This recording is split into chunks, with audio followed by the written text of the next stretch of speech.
Hello friends.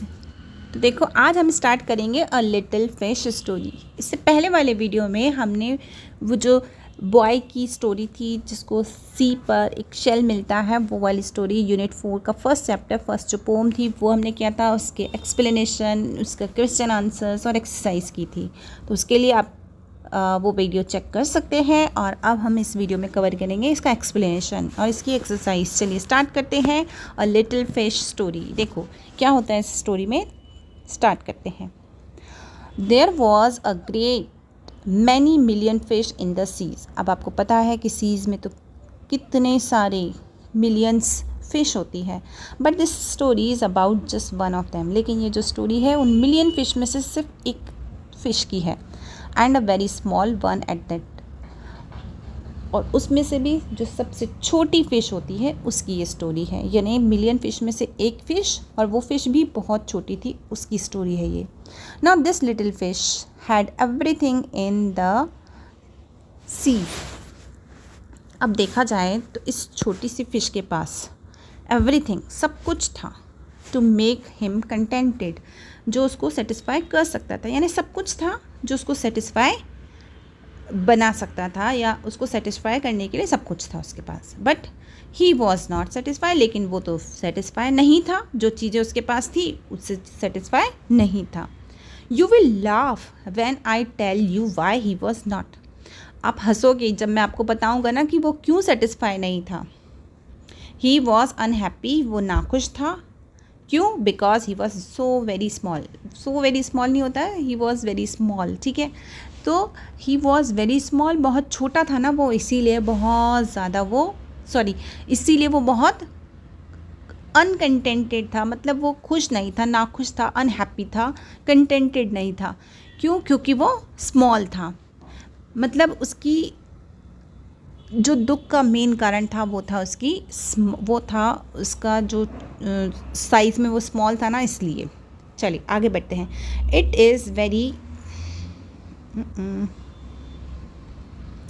Is very hard to be such a little mite of fish. अब it is very hard to be such a little mite of a fish, he would say over and over again. तो वो क्या बोलता था अपने आप को, या वो दूसरों को क्या बोलता रहता था सारा दिन, कितना मुश्किल हो जाता है जब आप इतनी छोटे से फिश होते हैं तो कितनी चीज़ें मुश्किल हो जाती है। वो बार बार बस यही दोहराता था। If I were only larger, अगर मैं थोड़ा सा बड़ा होता, how much happier I could be, कितना खुश, कितना सुखी होता। And he said it to so many times that I think he believed it. और वो इस चीज़ को इतनी बार बोल चुका है, मतलब वो इतनी बार उस चीज़ को दोहराता रहता था कि ऐसा लगता है कि हाँ वो चीज़ बिलीव कर चुका है कि हाँ अगर मैं बड़ा होता तो वाकई में हैप्पी होता। वो इतनी बार उस चीज़ को दोहरा चुका था कि वो उसके दिमाग में बस गई थी चीज़। One day he was swimming along with the rest of his school and thinking no doubt. अब क्या होता है, एक दिन जब वो स्विमिंग कर रहा था अलॉन्ग विथ, साथ में, किसके साथ में? Rest of his school. अब यहाँ पर ये स्कूल का मतलब वो वाला स्कूल नहीं है, जब जो फ़िश का झुंड होता है ना उसको कहा जाता है स्कूल, ठीक है। तो जब वो फ़िश बहुत सारी झुंड के साथ, जब वो भी उस झुंड में वो भी साथ साथ चल रहा था, ठीक है, जब एक साथ फ़िश का झुंड जा रहा था और उसमें वो भी था, तो थिंकिंग, वो क्या सोच रहा था? वो तो एक ही बात सोचता है सारा दिन, तो वो उस समय भी वही सोच रहा था। क्या? थिंकिंग नो डाउट, मतलब कोई डाउट नहीं है, उस समय भी वो वही सोच रहा होगा। क्या? How much more the larger fish had to be thankful for then he. तो वो क्या सोच रहा था? काश, how much more the larger fish had to be thankful. ये जो बड़ी जो फ़िशें हैं वो कितना अपने आप को थैंकफुल, कितनी खुश होंगी, कितनी थैंकफुल होंगी अपने आप में, देन ही, जितना कि वो है। तभी सडनली विथ नो वार्निंग, बिना किसी वार्निंग के, they found themselves in the meshes of a great net.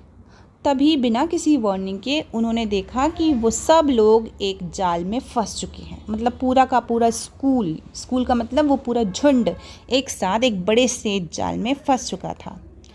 There was much floundering and splashing. अब जब झुंड में फंस जाती है मछलियाँ तो आप सबको पता है वो तड़पने लगती हैं, ठीक है।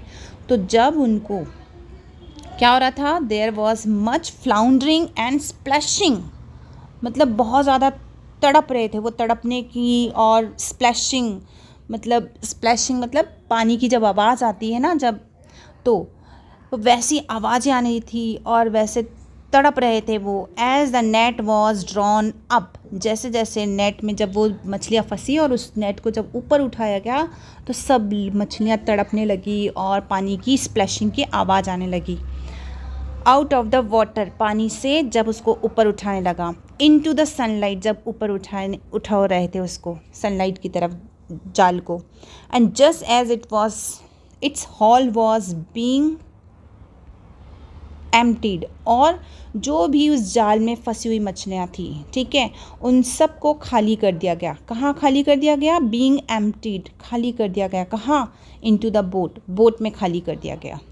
तो जब जाल को ऊपर उठाया जा रहा था पानी में, जैसी मछलियाँ फंसी, अब जाल को ऊपर उठाया जाएगा तो उसमें से मछलियाँ तड़पने लगी, तो वो तड़पने की जो हलचल होती है वो होने लगी।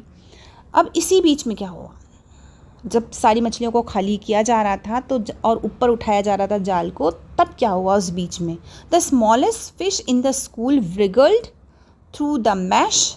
अब उसने क्या किया, जो छोटी मछली थी जो हमेशा अपने आप को कोसती रहती थी, जो हमेशा अनहैप्पी रहती थी कि मैं काश बड़ी होती, वो छोटी सी मछली जब उसने अपने आप को रिगल किया, यानी कि वो जब छटपटा रही थी, अपने आप को, शरीर को हिला रही थी इधर से उधर, जब पानी से मछलियों को बाहर लाया जाता है, जाल के अंदर होती है तो वो तड़पने लगती है। तो ऐसे ही जब वो रिगल कर रही थी उस मैश में से, उस मैश के अंदर, suddenly she slipped back into the cool water. जब वो उछल रही थी जाल के अंदर ही, तो अचानक वो जाल में से बाहर निकलकर वापस उस कूल वाटर में आ गई। हाउ गुड इट फेल्ट, वो कितना अच्छा महसूस कर रही थी, क्योंकि पहले एक सेकंड पहले वो जाल के अंदर थी और तड़पते तड़पते उछलते उछलते वो जाल में से बाहर आ गई। आपको पता है क्यों? क्योंकि वो जो बड़ी मछलियाँ थी वो तो जाल में से बाहर नहीं आ सकती थी, लेकिन ये छोटी थी तो जाल की जो जाली होती है उसमें से ये बाहर आ गई। तो अगर इसी जगह पे वो बड़ी होती तो बिल्कुल नहीं आ पाती। ही स्वाम सॉरी बाहर नहीं आ पाती नहीं, ये लड़का है, बाहर नहीं आ पाता, तो ये जो मछली थी वो बाहर नहीं आ पाता, है ना। And there and everywhere he swam here and there, अब वो हर जगह यहाँ वहाँ तैर रहा था मस्ती से। And some of the fish who knew him well all the rest of his life. अब ऐसा कहा जाता है कि जब उसकी जान बच गई तो असल में उसको तब समझ में आया कि मैं छोटा हूँ ना, तो इस छोटे होने के कारण ही मैं बच पाया हूँ आज, नहीं तो मैं बड़ा होता तो उन बड़ी मछलियों की तरह जाल के साथ ऊपर जाता और वो बोट में जब मुझे खाली किया जाता तो मैं उस बोट के साथ ही चला जाता। लेकिन छोटा था तो जाल से उछलकर बाहर आ गया, मतलब जाल की जाली में से बाहर आ गया।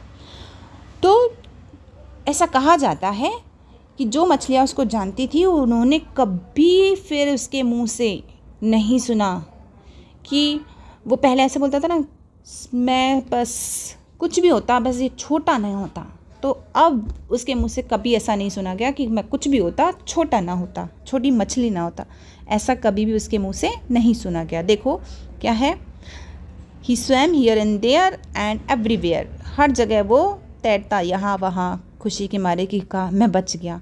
And some of the fish who knew him, और कुछ फिश जो उसको अच्छे से जानती थी, the rest of his life, all the rest of his life said that they never again heard him से, कि उन्होंने कभी भी उसको ये कहते हुए फिर दोबारा नहीं सुना। क्या? That he wish to be anything but a little fish, कि काश मैं कुछ भी होता बस छोटी मछली नहीं होता। ये उसने फिर कभी नहीं कहा ज़िंदगी में, फिर उसने कभी दोहराया नहीं ये बात, क्योंकि उसको समझ में आ गया था कि मैं छोटा हूँ, लेकिन इसी छोटे के होने के कारण ही मैं आज बच पाया हूँ। ठीक है, तो ये स्टोरी हो गई है फिनिश। तो इस चैप्टर से हमें क्या मॉरल मिलता है? यही कि भगवान ने हमको सोच समझ के बनाया है, तो जैसे भी हैं हमें कंटेंटेड रहना चाहिए और हमें उस गॉड का हमेशा थैंक करना चाहिए कि उसने हमें जैसा बनाया है उसमें ज़रूर उसका कुछ हमारा कुछ भला है और उसने कुछ रीज़न से ही हमें वो चीज़ दी है या हमें वैसा बनाया है। Okay, thanks for watching, subscribe my channel. इसके क्वेश्चन आंसर्स और एक्सरसाइज हम करेंगे नेक्स्ट वीडियो में।